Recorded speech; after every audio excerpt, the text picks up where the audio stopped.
민주노총 특수형 대책회의를 하고 있습니다. 우리 김성태 의원님은 개인적으로 잘 아닐 것 같은데요. 지금 새누리당 입장을 말씀을 하시면서 특수고용 입법에서 두루뭉실하게 얘기를 하셨어요.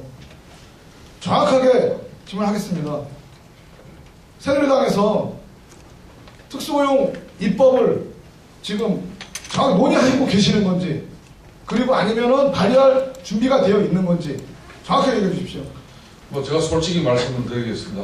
새누리당 내에 좀 그래도 좀 당내에서는 좀 진보적인 생각을 가진 사람들은 특히 학습지, 골프장, 경기보조원, 내목공 기사, 보험 모집이 이런 정도의 킥스빅스까지 이렇게 포함해가지고 지금 이제 특고 노동자들 다른 분야까지는 솔직히 못했습니다. 노동 기본권까지는 인정을 해줘야 되는 거 아니냐, 이런 부분에 대해서 좀 상당히 좀 전향적인 그런 민본 21현 이런 정도에서는 사상 공감을 하고 있습니다. 그렇지만은 이걸 입법화하는 그런 당론을 확보하는 과정까지는 지금 접근이 안 되고 있습니다. 그래서 이번에도 이 특고 노동자 기본권을 확보하는 공약을 좀 제출한 데서도 가령 이 중에서도 학습지하고 아까 좀 전에 몇 개 열거했습니다만 한두 개는 하자는 입장이 있는데 그걸 때문에 이건 아는 것만 못하기 때문에 결국 결정을 못하는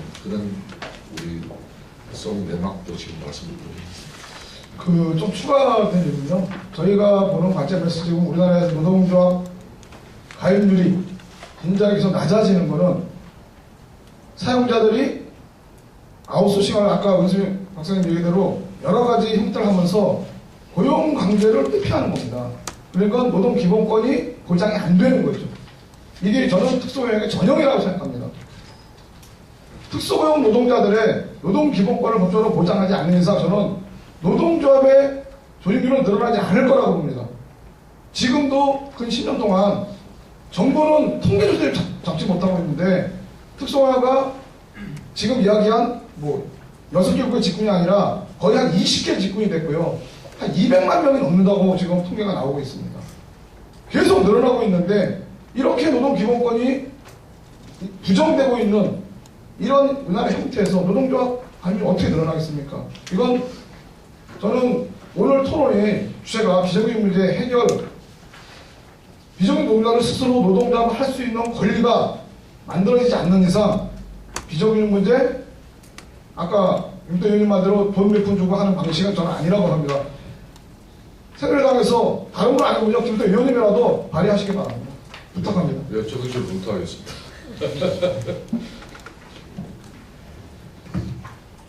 예, 아까 먼저 손 드신,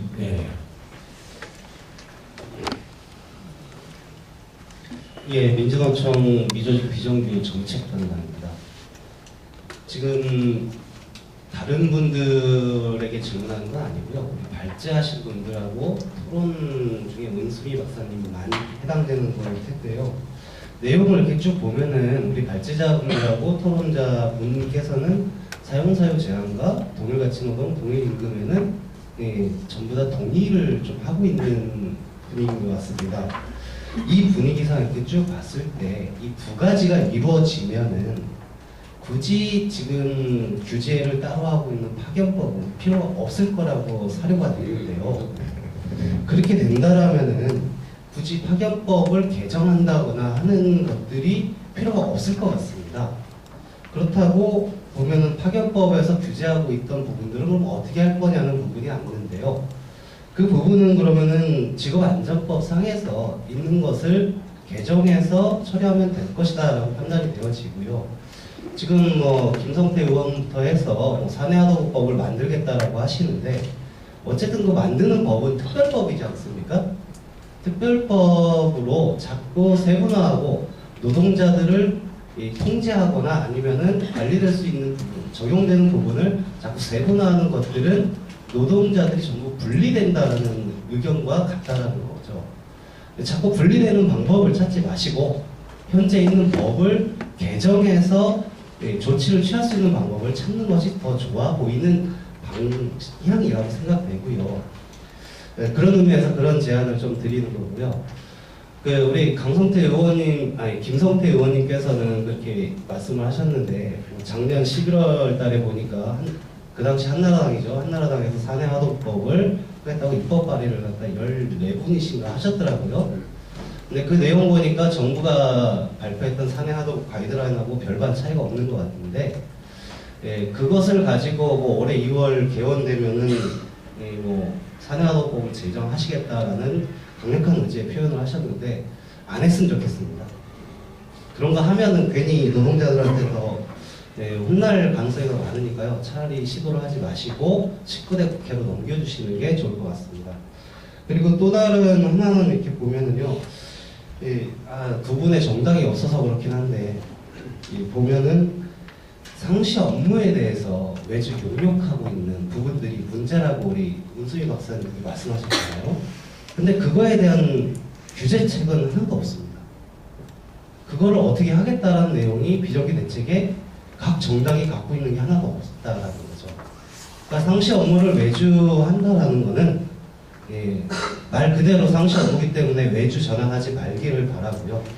마지막으로 우리 김성태 의원님, 그 공공부문 대책 9월 9일부터 해서 작년 9월 9일부터 해서 계속 발표하셨는데 그냥 있는 법만이라도 잘 시켰으면 좋겠습니다. 거기 보면은요, 아까 우리 외주 용역 해고되신다고 쭉 되어 있는데 그 예전 가격 준사라고 되어 있거든요. 그렇게 되어 있는 회계 규정도 안 지키고 있는 이 공공부문, 그냥 있는 법만이라도 좀 잘 지켰으면 좋겠습니다. 이상입니다.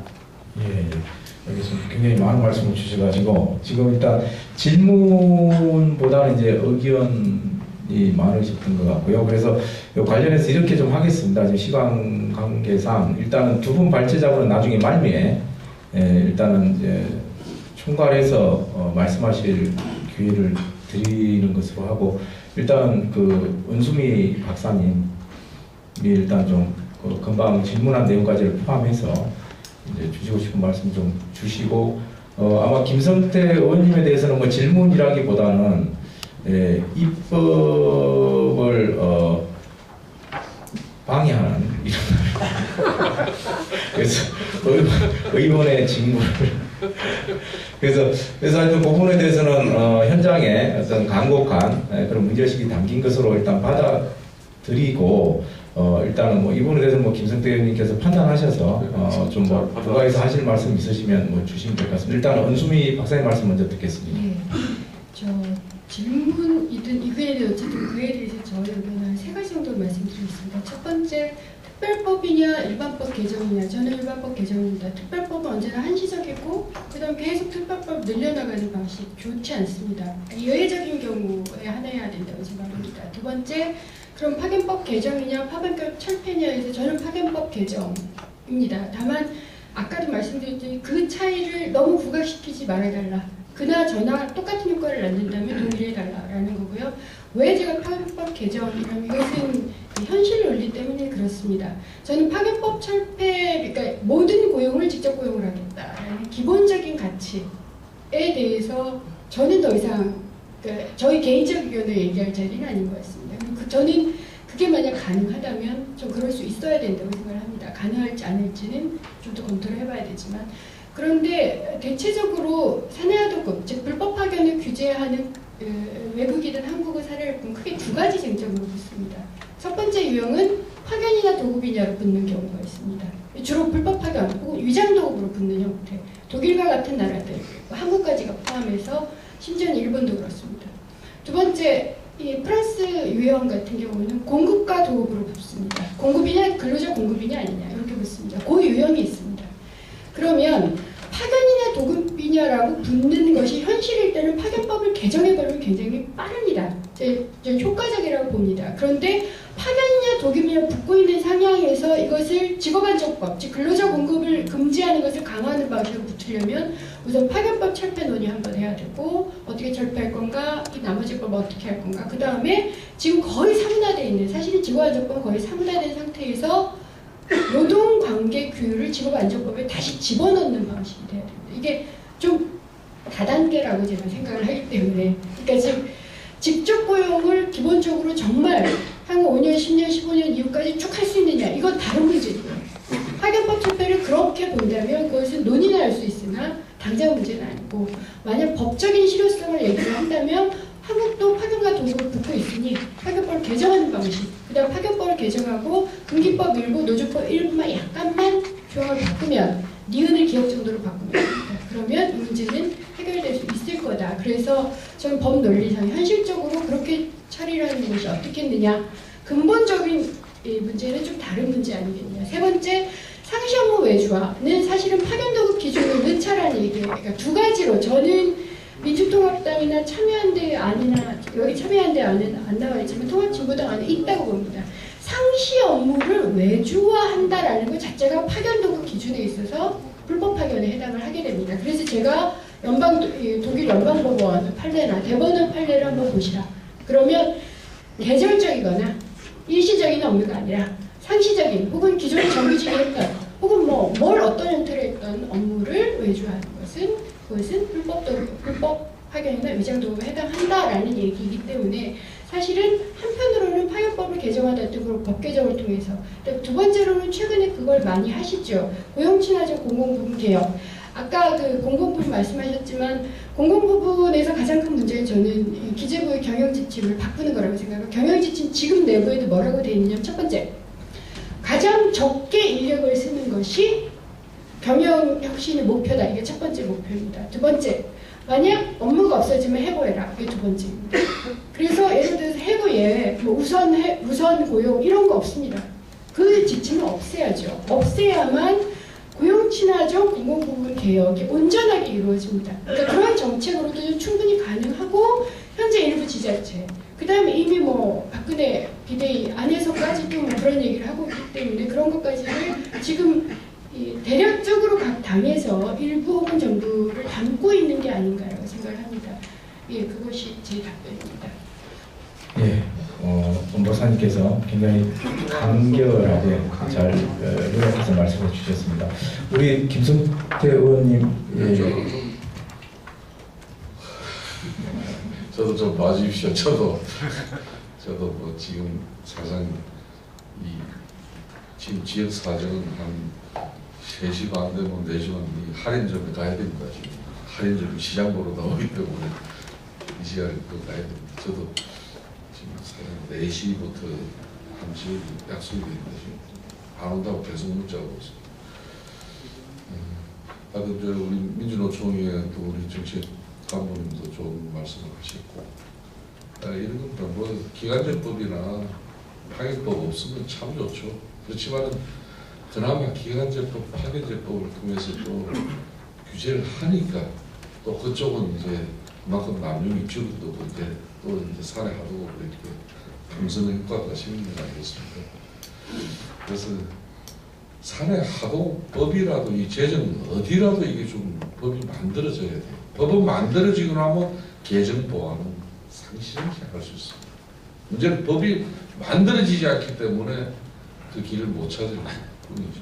그래서 오늘 우리 매너에서 역시 정말 60주년을 맞이해서 정말 책임 있는 이 비정규 문제의 진정한 주체는 국회가 제일 먼저 앞서고 정부의 인식과 또 기업, 또 우리 정규직 중심의 노조 이런 전체적인 사회적 어떤 합의를 통해서 이 비정규 문제를 해결해야 된다고 보고 있습니다. 그런 측면에서 저희 새누리당도 지금 엄중한 우리 국민들의 특히 우리 노동자들의 그런 분노에 대해서 저희들 잘 알고 있습니다. 뒤늦게나마 좀 분발하고 있는데 여러 가지 성에 차지 않는 노동 현장의 여러분들의 목소리 잘 알고 있습니다. 하지만 이번 총선과 또 연말 대선 과정에서 우리 노동 정책, 특히 비정규 정책이 진일보한 어떤 그런 변화를 가져갈 수 있다는 우리가 희망을 오늘 여기서 확인하면서 여러분들 오늘 토론의 의미를 좀 찾았으면 그런 바랍니다. 사회자분께서 저 봐주시면 저도 좀 예, 일단 지금 굉장히